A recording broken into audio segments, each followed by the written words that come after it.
So I know this is not what is being reported by the press, but I do believe that Justin Baldoni has received a financial settlement for the finalization of this case with Blake Lively. So everything always starts with the natal chart.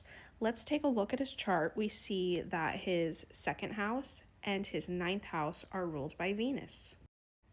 The second house is personal finances, and the ninth house, amongst other things, has to do with court cases, legal proceedings.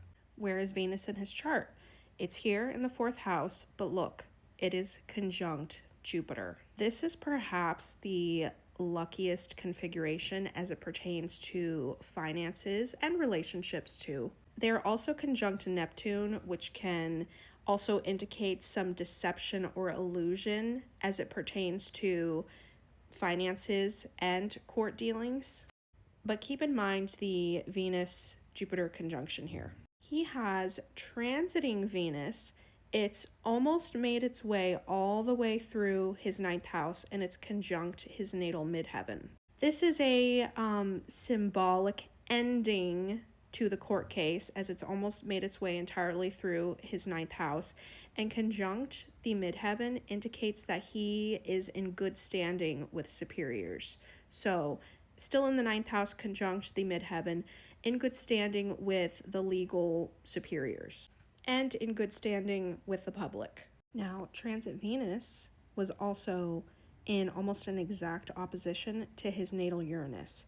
This can show shock changes to financial status. Remember, his second house of finances is ruled by Venus. But it also reflects the shock ending of the court case, as his ninth house is also ruled by Venus.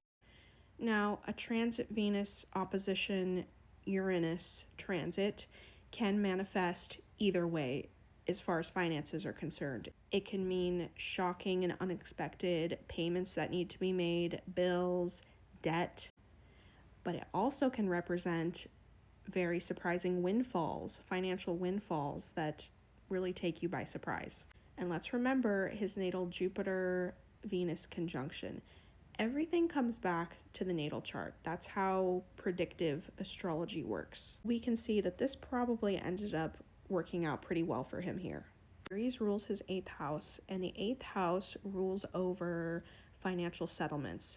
So it rules over losses along with wins. Transit Mars was in his natal eighth house at the time of the settlement, and Aries is in its domicile.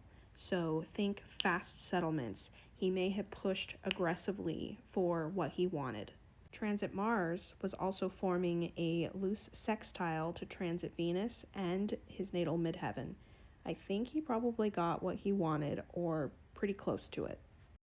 Transit Sun in the ninth, court cases, legal proceedings, was in opposition to his natal Saturn, and Saturn is limitation and restriction. So he was probably feeling disappointed that the case had to end the way that it did.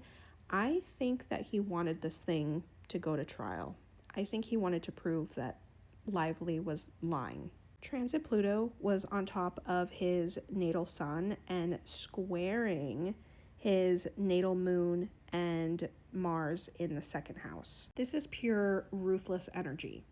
I think he was prepared to really aggressively go after what he wanted in a trial, only for it to end abruptly, which is shown by this kind of disappointment aspect here between the Sun and Saturn. Now, transit Pluto squaring the second house planets also indicates that he lost a lot financially in this court proceeding. And Pluto on top of the Sun shows that he likely went through an ego death. Pluto transits to his Sun and his Moon and Mars show that any sort of financial settlement, any sort of win in finances he may have received was not easy won. It was very hard fought, not only on the financial side of things, but psychologically. It took a very large toll on his mental health.